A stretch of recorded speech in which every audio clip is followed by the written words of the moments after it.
Hello everyone, I am Dr. Ajay Kumar, Deputy Director, Center for Operational Research in International Union Against Tuberculosis and Lung Disease. In this session, I am going to demonstrate how to restructure your dataset in Epidata. Probably this is the most important skill when it comes to analysis.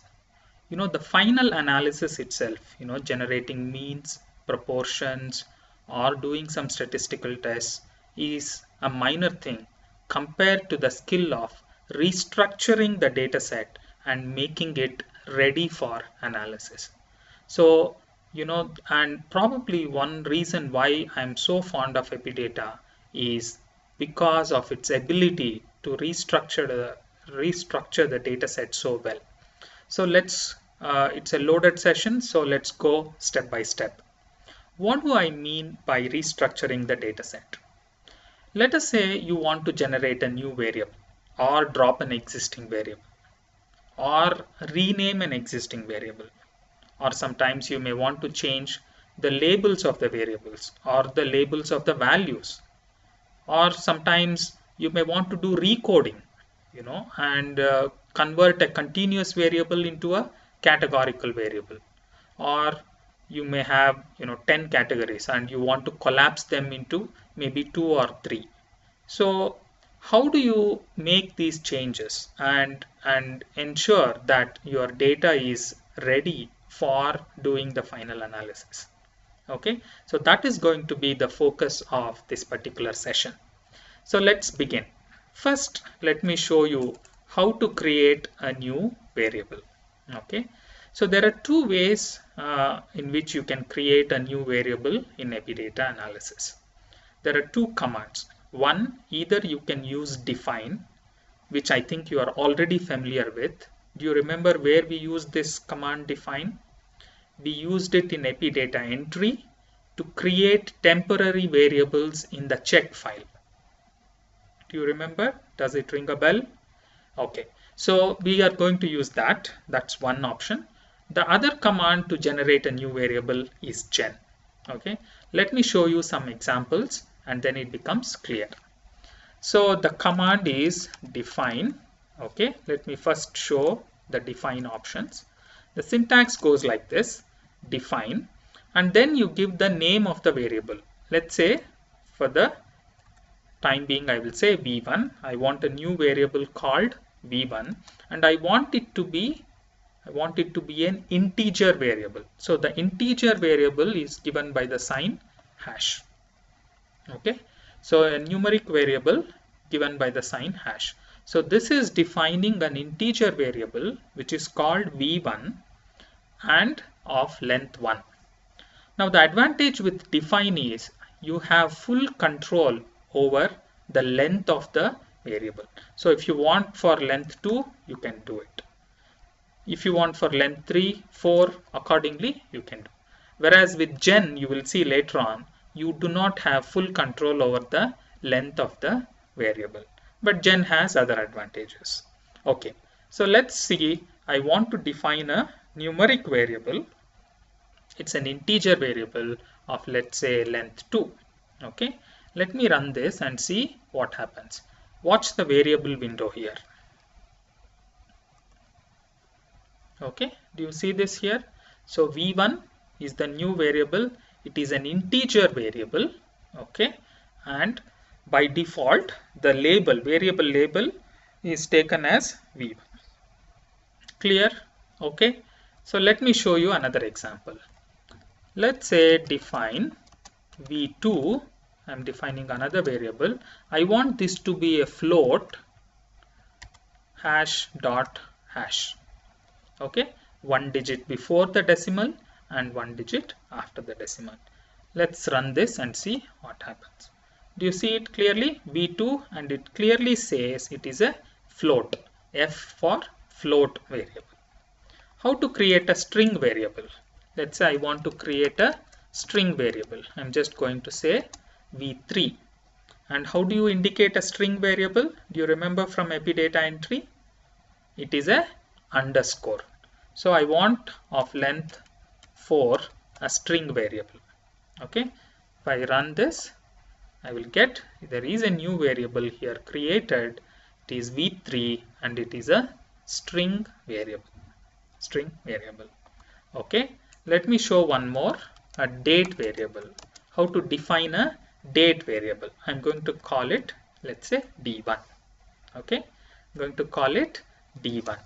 So how to denote a date variable, how to define? Do you remember?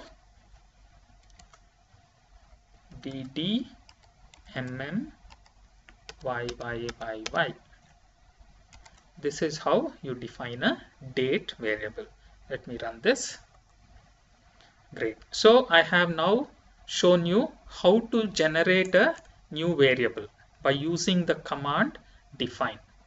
Is this clear to everyone? Let me quickly browse and show you how these variables look like when you browse. v2, v3 and d1. Okay. Basically, you have created these variables, but since you haven't assigned any values, it is all blank. Clear? Everyone clear with this process? Okay, let me close this. Let me show you now how to create a new variable using gen, using the gen command. Okay, so the command is gen. Now here you have to define the type of variable and then mention the name of the variable. Slight change in the way the syntax is. Okay, so for example, if I want to generate an integer variable, I'm going to say gen I and then going to say what is the new name. Okay, let's say v1 gen. Let's say this is my name of the variable. So v1 gen. Do you see this here? So if you read what has happened here, it's a variable name v1 gen. This is a type integer and length 9. So by default, it has given a length of 9. This is what I meant when I said, there is no control over the length in gen. Whereas in define, you can exactly say what should be the length of your variable. Is that okay? Now gen, let's say I want to create a float variable. I'm going to say gen f, okay, v2.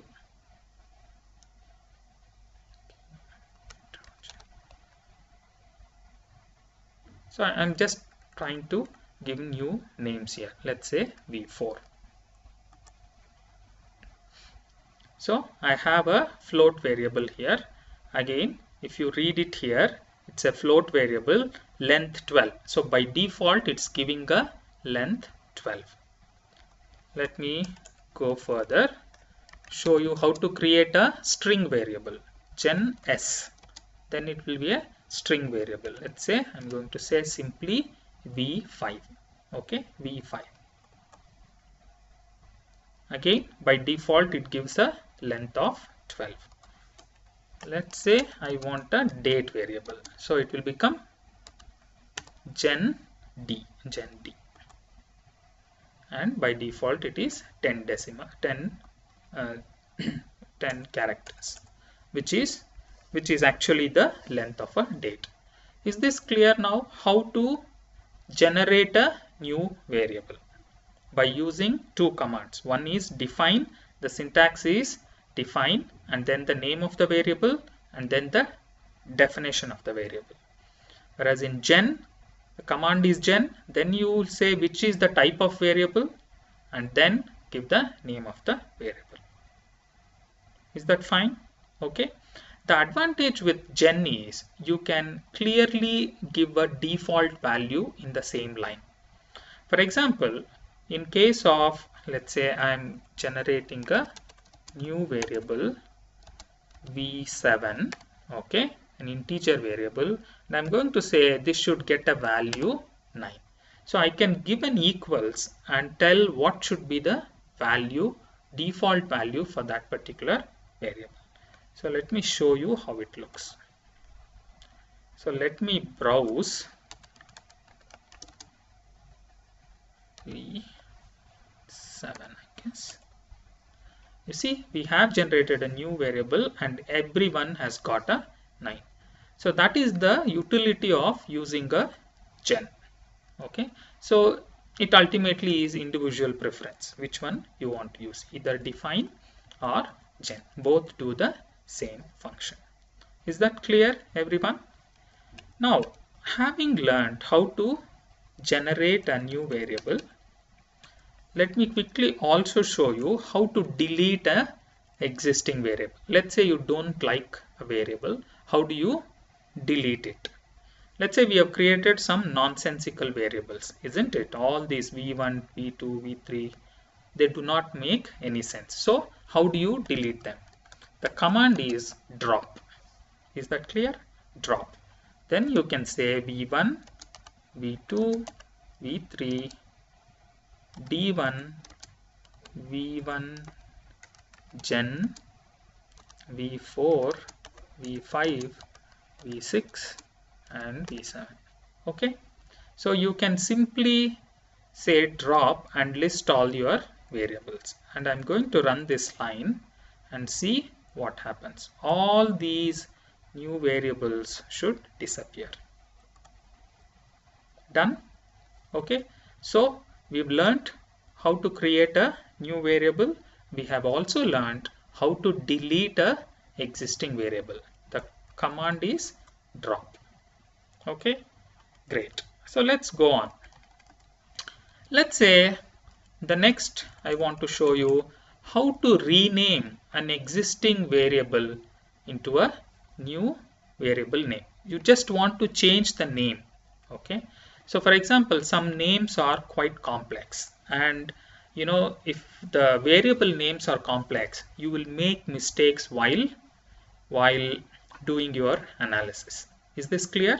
So how do you change or rename the variables? Just rename without changing anything in the data set. Is that clear? That is what I want to see here. The command is rename. The command is rename. Let us say there is something here.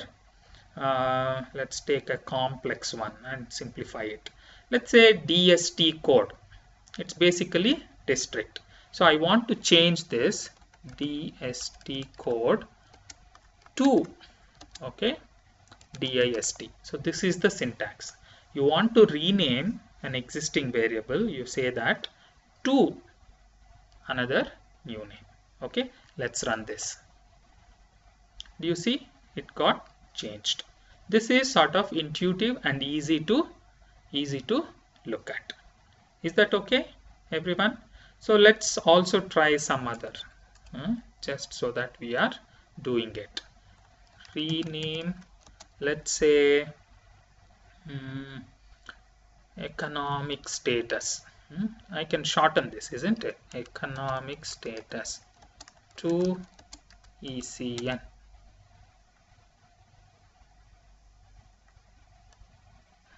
Or something more intuitive, income, something like that. Okay, which is sort of more intuitive and easy to remember. Similarly, if you want to rename alk treat to simply alcohol, you can do that. Okay, similarly you can rename SMKTRT to smoking. Okay, it's easier to remember. And then there are complex names like this. Okay, rename, what is it, DT SPT MCOL to, I will simply say D1. Okay, because there are not too many dates, I can still remember, so it's easy to say D1. Clear? Similarly, I let's say want to rename DT TRT STRT to D2. Okay, simplifying all the things. Similarly, date of outcome, date outcome to maybe D3. Okay, great. So I just have to alert you that, though I'm using these commands in capitals, it's not necessary. Okay, Epidata is not case sensitive. Only for cosmetic reasons I'm doing it here. Is it clear, everyone? So you've learned how to create a new variable, how to delete a variable from your data set, and how to rename a variable. Okay, fine. Okay, let's go to the next step. Let's say I want to change the variable label. Okay, so let's look at something.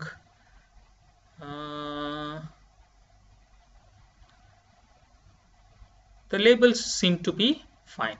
Let us say I want to change something. Let's say height in is a cm. I want to change as centimeters, so that it becomes very clear how to change the variable label. Okay, the command is label, just label. Okay, and then the syntax is you mention the name of the variable. So this refers to height. Okay, that is the variable for which you want to change the label, and then mention your new label. All I want is height in centimeters. Okay, let's see, just watch here what happens. So it changed your label, variable label. Clear, everyone? How to change the variable label? The command is label, and then you mention the name of the variable and give your new variable label. Okay, great. So let's move on. Let us say sometimes I want to change the value label. So for example, what is the current value label? Let me clear the screen. Let's look at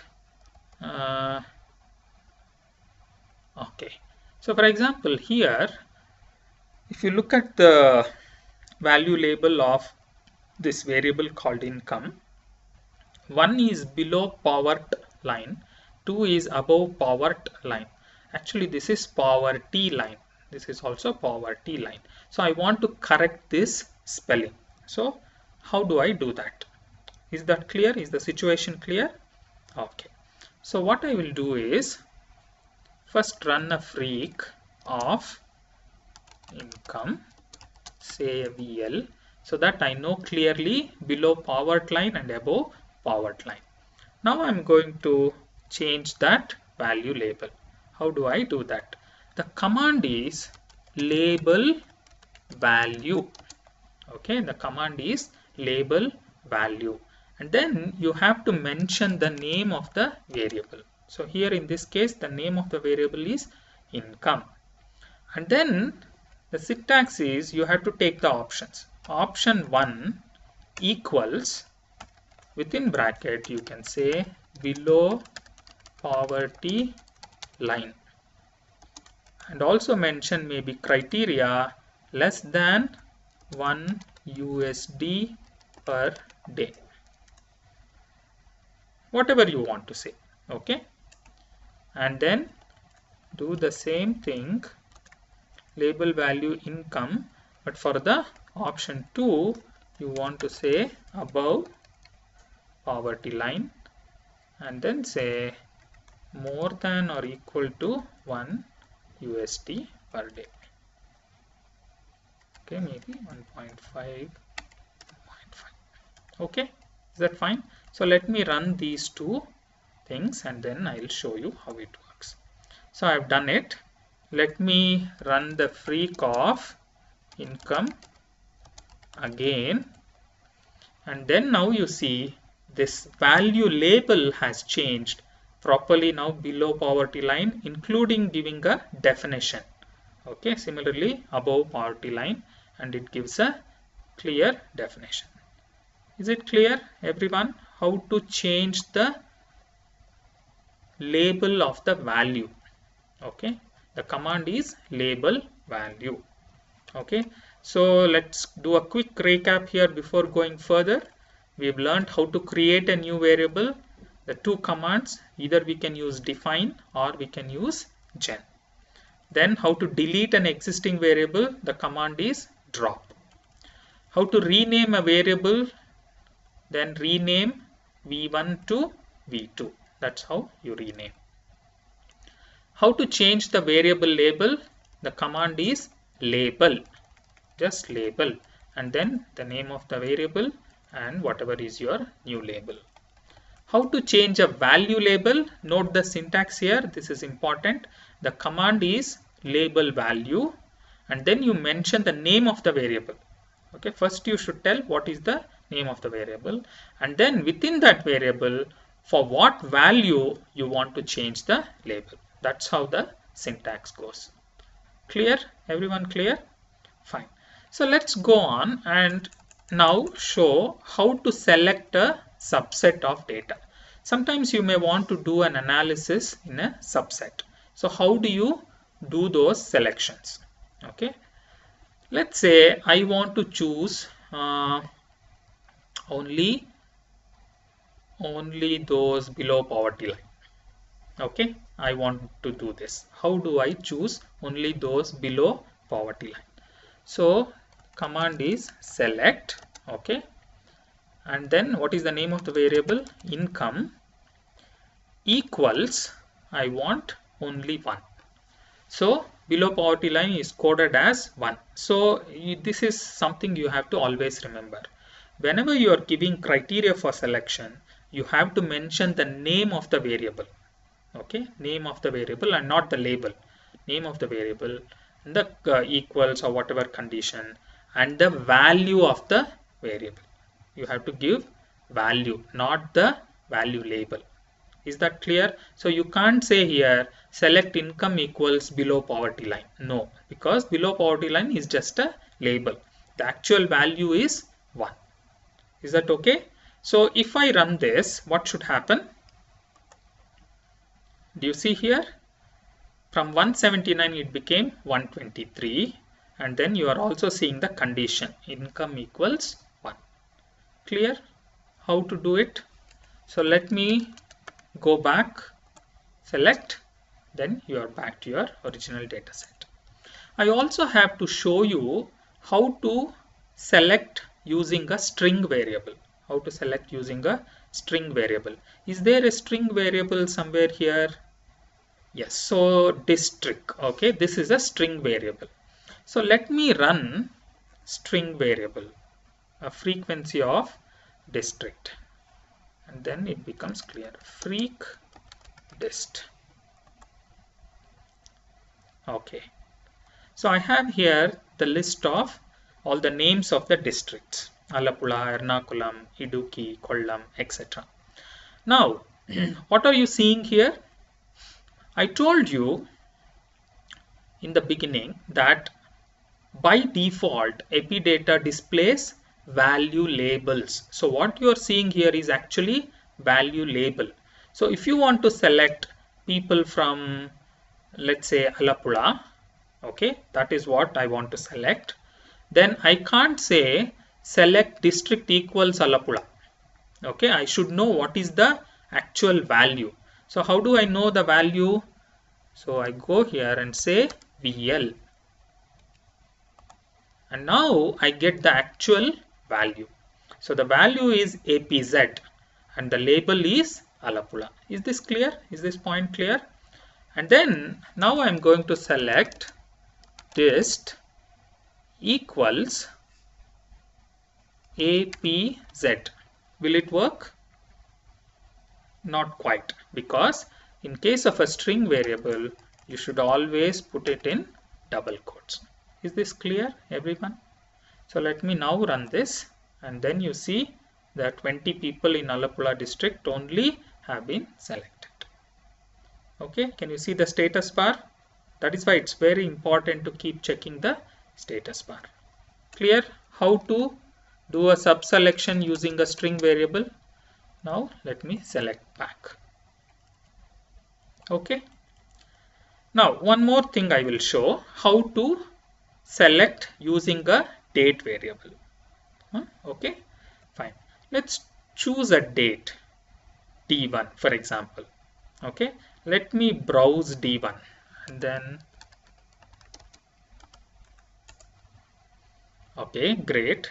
Let me sort D1. So there is one person with the date 01/01/1800. Let us say I want to do a selection excluding this person. Is the situation clear? Yeah? Okay, let's do this. Select, okay, select. How do you go further? Select. I want to exclude the one person with missing date, D1. Okay. Select if D1 is not equal to, note, you have to give a function.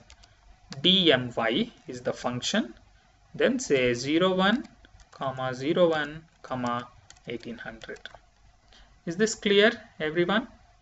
So you are going to select only if D1 is not equal to this particular date, and giving a date you should do it using a function dmy 01/01 1800. Is this clear? So let me run this. So 179 should become 178 because there is only one guy with missing date. Does it work? Yes.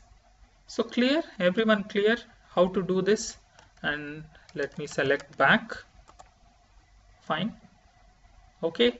There's another way of doing this.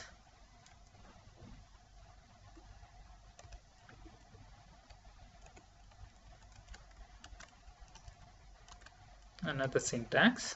You can say date and put the actual date in double quotes within brackets.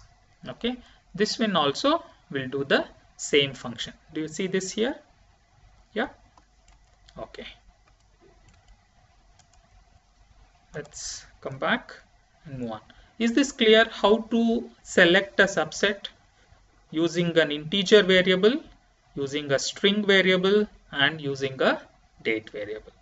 And conditions, you can use all sorts of conditions: equals, not equals, greater than, less than, everything. Okay, fine. So let's move on. What's next? So having learned all of this, let's learn about recoding a variable. How to recode a variable.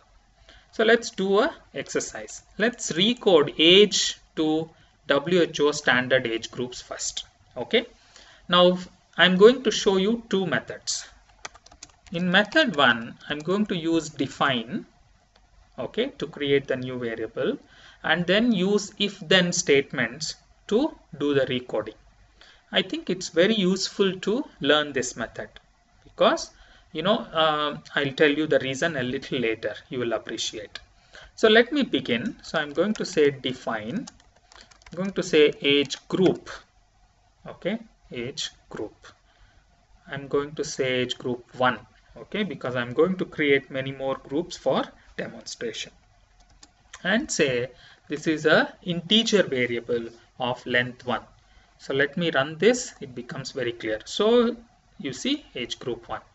Now quickly I want to label age group 1, okay, as WHO standard age groups. Okay, I want to change the label. Do you watch? Okay, I've changed the label. Now I want to recode. How do I? What are the WHO standard age groups? So here I'm going to use if-then statements. If, okay, age, that's my original variable, is more than or equal to 0 and age less than 15, then age group 1 equals 1. Is it clear to everyone? So I'm giving a condition that if then. Again, I'm just making this in capitals only to highlight that these are commands. There is no other purpose other than this cosmetic value. Okay, so if age is more than or equal to 0 and less than or equal to 15, then it is 1. Clear? Now I'm also going to go on. So if age is more than or equal to 15, again 0 0 is for cosmetic reasons. 15 and less than 25, then age group 1 equals 2. Okay, so I'm going like that. Let me copy paste and go back and change some of these. 2, 3, 4, 5, 6. Okay, let's come back to that. This is 2, 3, 4, 5, 6. Okay, now let me go here. 3, 4, 5, 6, 7, and maybe 9. Let's come back. So let me go out of the insert mode. So if age more than 65 and less than, I'm going to say 98, then it is 7. And if age is equal to 99, because it can be missing, isn't it? So then it should be equal to 9. Okay, is this clear? So I have done the recoding. And now if I run all of this, let's see what happens. So I have run it and there are no errors. If there was some error, then you would see a red mark here. I have run it, so it appears there are no errors. Okay, now if I run a frequency at this point of age group 1, I would simply get the codes, the values 2, 3, 4. But I want the not the values but the value labels. So how do I do it? Label value. Command is label value. Which variable? Age group 1. The value is 1. Then what it is? 0 to 14 years. Okay. Similarly, for 2, it is 15 to 24 years. So let me copy this.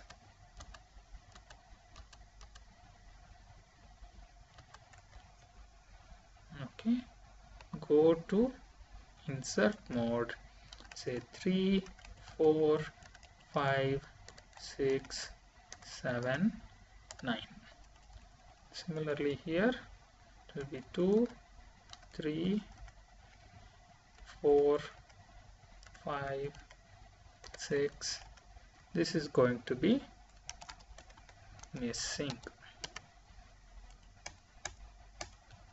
Okay, here it will be 34, 44, 54,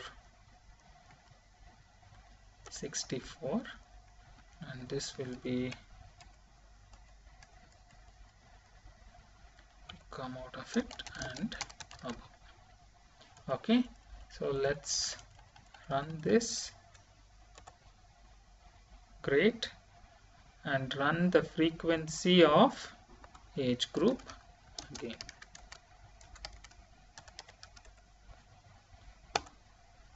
Now we have got clearly 15 to 24, 25 to 34, 35 to 44, 45 to 54, 64, 65 and above, and the total 179. Everyone has been accounted. It's always a good practice to check whether you have got the recoding correct or not. Now how do I do that? I'm going to introduce at this point a new command called tables. You have to run a tables between your new variable as well as your old variable. Then you can compare if the recoding has happened correctly or not. Let me show this to you. Get a big table. It's easy to actually see. 15 to 24, just look at here, 15 to 24. These are where, so this recoding has happened correctly, rest is all 0. Next, 25 to 34, 25 to 34, and rest is all 0. Similarly, 35 to 44. So you can visually check and see if the recoding has happened properly or not. Is this clear? So this is again part of quality assurance. Whenever you do a recoding, always check if it has happened properly or not. Okay, let's clear the screen. Is this clear to everyone how to do? Define, label, and then use if then condition to make whatever the changes you want, and then label value. Okay, now I'm going to show you another way, probably a simpler way. But this method is very important, so I wanted you to learn this particular method. There is another method. In this instance it works easily, so let me go to method 2. Okay, so how do we do this? Let me use another command. This is called recode. Okay, now before that I have to create a new variable, gen I age group 2. So I'm going to create a new variable, gen I age group 2. You see this, gen I age group 2. Let me do that. Fine. Then recode. I'm going to recode. The syntax is recode age to age group 2. So this is the syntax. Now there are several options here. One is if you don't want exactly in these age groups, you just want 10-year age groups, then you can simply say by 10. So recode age to age group by 10. Let's run this and you'll see what happens. Let me run a freak age group 2. Do you see this? It has already categorized into 10-year age groups, 10 to 19, 20 to 29, and very quickly you can get. So this is one option. Instead of by 10, if you say by 5, then you will get in terms of 5-year age groups, 5-year class intervals. Okay, fine. Let's say that is not the way I want. I want it a little different. So I'm going to say gen I age group 3. Okay, recode age to age group 3. Okay, and I want it exactly like the WHO standard age group. Okay, so how do I do that? Simply give the range and then say what should be the new value. Clear, everyone? So 0 to 14 age, for age equals 0 to 14, the new age group 3 will be 1. So here either you can give ranges if the numbers are consecutive, or you can give individual values, or you can give individual values separated by commas. Okay, a series of individual values also you can give. So let me do here, 15 to 24 is 2, 25 to 34 equals 3, 35 to 44 equals 4, 45 to 54 equals 5, 55 to 64 equals 6. Okay, 65 to 98 equals 7, and then 99 equals 9. Is this clear? Okay, so let me run this freak again. Okay, freak age group 3. Let me run all of these new lines.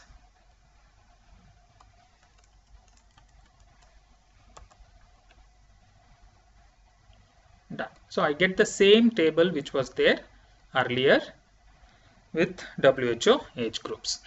Is this clear, everyone? Okay. And then if you are not happy with these labels, you can always change using the function label value. So for example, here you see the recode function actually does all the recoding for you. Whatever you did, it is doing it for you. And also you can see here there is a thing called label value. You can copy that and paste it and change your, if you want in a different way, years, you want to add years to everywhere, you can do that. Or let's say the final one you don't want as 0.99 but as missing. You can do all of this and run this. Is that clear? So let me, if I run this, yeah, because there was nobody here in 0 to 14, we don't notice any changes. But if I make some change into this and then run the frequency, you see that the change has appeared. Is this clear how to use the function recode?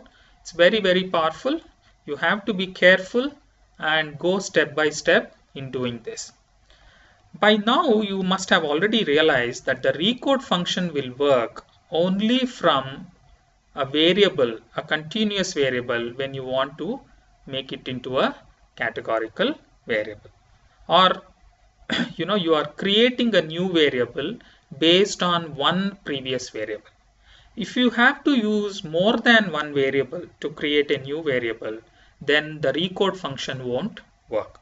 At that point you have to go for if then. Okay, and that is the reason I showed you the if then mechanism. But if you are going to change one variable to another, then the recode function works. Clear? Do you find the distinction? We will go through other examples and then it becomes very clear. Okay, great. So we have learned now how to recode variables. Now let me answer another question here as an exercise, because that's going to bring out another important principle, which is to do calculations and create derived variables. Okay, so let me clear the screen first. And there's a question here, what is the mean BMI? What is the mean body mass index? Is there a variable which captures BMI? Well, not quite, but there is a variable called height and weight. Using these two, I can calculate what would be the BMI. Okay, so I'm going to do that. Create a new variable, and I'm going to say it's going to be a float variable. Okay, because height, the BMI is defined as weight in kgs by height in meters whole square, which means the product is going to be a decimal. Okay, it's going to be a fraction. So I want to take it as a float variable. Is this point clear, everyone? So genf BMI. So it got generated. Let me label BMI as what? Body mass index in what? Kg per meter square. Okay, fine. So let me label this. Okay, great. Now I'm going to say BMI equals, okay, weight is already in kgs, divided by height is in centimeters, which you have to convert to meters. So divide by 100, whole square. So for getting the whole square, first put it in brackets and then use the upper arrow like this, like a superscript, and then say 2 whole square. Is this clear, everyone? So before I do that, let me show you browse weight height BMI. Weight, okay, the variable is diagnosis. So I have weight, I have height, and then the BMI is currently empty because I haven't assigned any value. Great. Now I'm going to assign, so let me correct the name of my variable. So weight diagnosis. Okay. And now I'm going to calculate.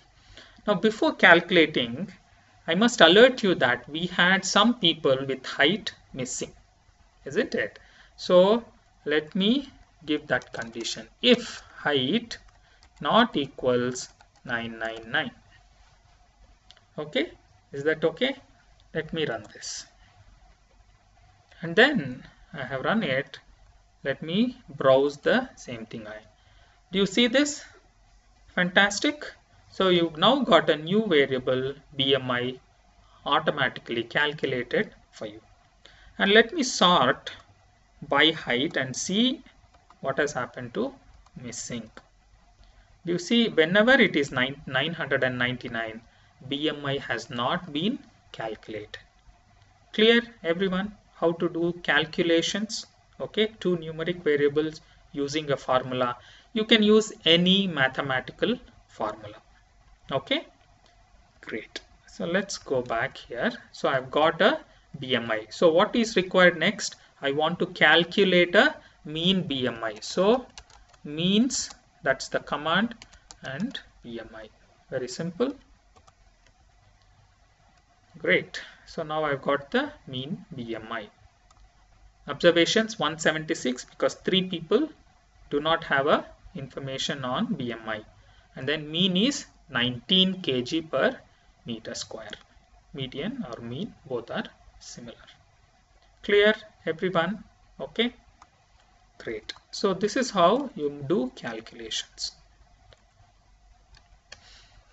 Now let me show you how to categorize outcome into 2 categories. Now if you do a frequency of outcome with the VL, first you look at what are the options here. So there is a cured, treatment completed, which together constitute successful treatment outcome. Treatment failure, default, death, etc. All the others are adverse treatment outcomes or unsuccessful treatment outcomes. Now let me do a recategorization or recoding so that we have only 2 categories. So I'm going to say gen I outcome 2. Okay, and the name of the variable is outcome 2. And then I'm going to say, I can say it here straight away, equals 1. Assign a value if outcome is more than 2, then outcome 2 equals 2. Do you see this already? Yeah. So anything more than 2, I am putting it all in one category. 1 and 2 will be in one category. Okay. Now I am going to say label value outcome 2. 1 is what? Successful. 2 is unsuccessful. Okay, run this and let's run a freak outcome 2. So I have now got 112 people with successful outcome, 67 with unsuccessful outcome. Once again, please make sure that you have checked outcome to outcome. Do a cross tab and actually see whether it has properly. Okay, cured and treatment completed have come under successful. All the rest are in unsuccessful. So the recoding is correct. Okay, what you can do is, I told you one of the ways of writing comments in the program is to begin a line with a star or asterisk. The other way is to the end, if you put the double slash, you can make a comment that recoding is correct. So that clearly tells you that you have verified for it and this is indeed correct. Okay, great. So we have now looked into how to collapse multiple categories into fewer. Now let's look at how to deal with dates. Let's look at how to deal with dates. So there is a question here. What is the mean duration between sputum collection date and treatment start date? So basically we have D1 and D2. What is the mean duration between these two dates? Let us see how it works. Similar, it's quite easy. Gen I, I'm going to say dur is for duration, okay, equals the two dates. What are the two dates? D2 minus D1. Very simple, okay. But I have to exclude if D1 not equal to what? DMY. We said this, isn't it? 0, 1, 0, 1. There are some people with missing date. In fact, just one person with missing D1. Okay. So I'm finishing this actually in one line, and that's the efficiency. You are generating a new variable which is going to be an integer. Okay. It's called dur. Okay. And formula is D2 minus D1 with the condition that it has to do only among this. So run this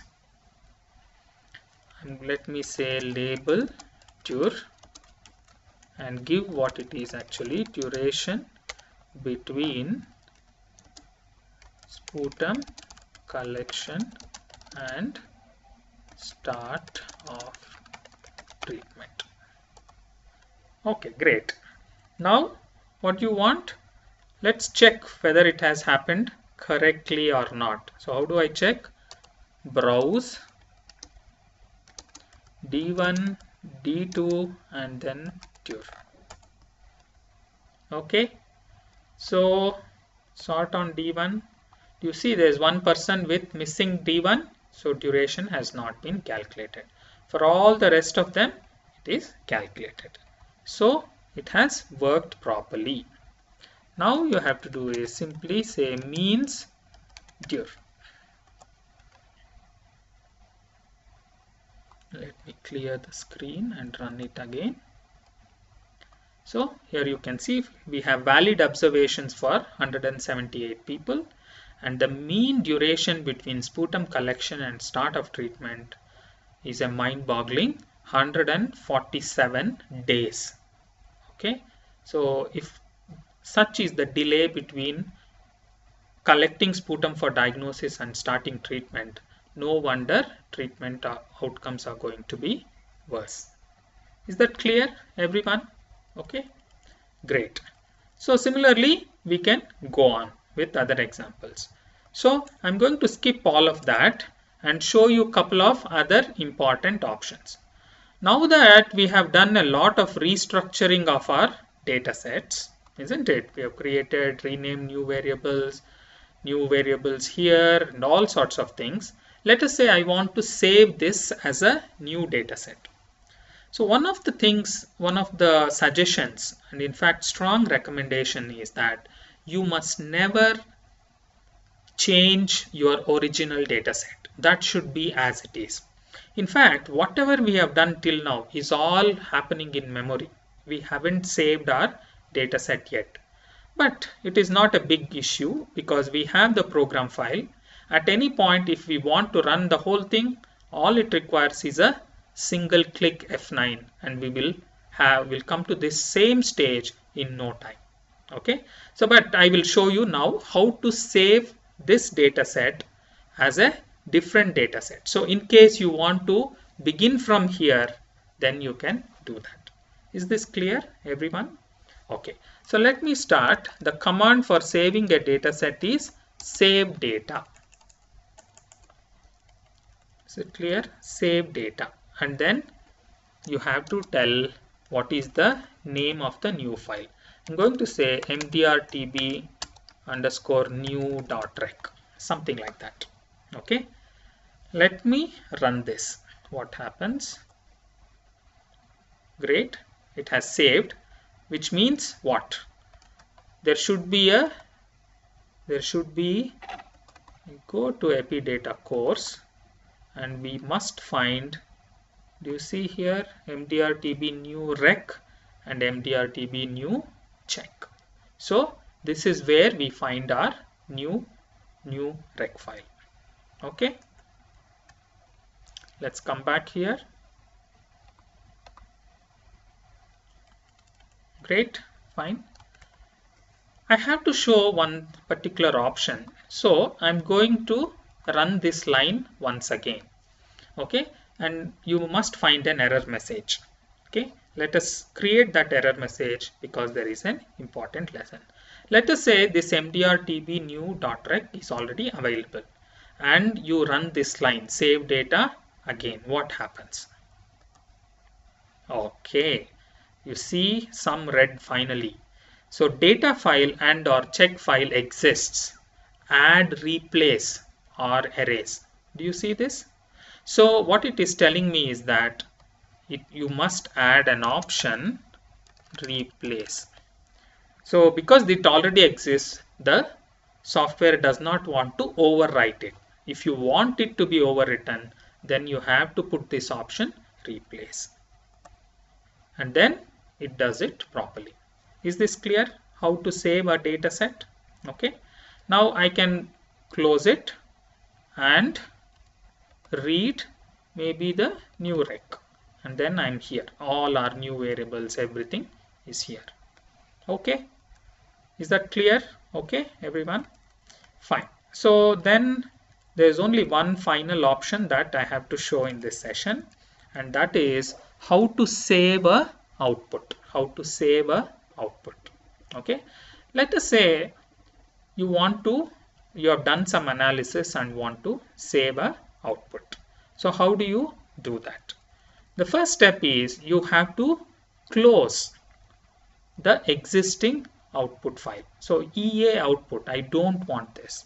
So I'm going to close that and then open my own thing. Which one? mdrtb underscore output dot htm. Okay, that is open. Now whatever analysis I want, I can put it here and then it gets saved into that particular file. So let's assume I want this. I want this. Just showing you some examples. Let's say I want this Mean Bmi.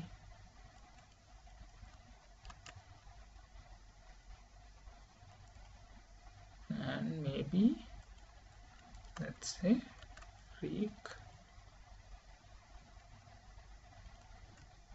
let's say these are the ones I want. So now I can simply run these for analysis and then again do a log close. Okay, now I can go back and open that particular file mdrtb output htm. It will open in your default browser, whichever is the case. Now here you can see all your analysis is saved. Is this clear, everyone? Okay. Now I can save it in very different formats. For example, instead of HTML, if I want it as an Excel, I can save it as a Excel file. So let me run this again and I should have a Excel file. Do you see this? Open, say yes, and then now you've got all the observations as a Excel file. Is this clear? Okay, let me close it. Okay, so in this session, to sum up, we have learnt a lot about restructuring a data set. How to create a new variable, gen and define. How to delete an existing variable, that is drop. How to rename a variable.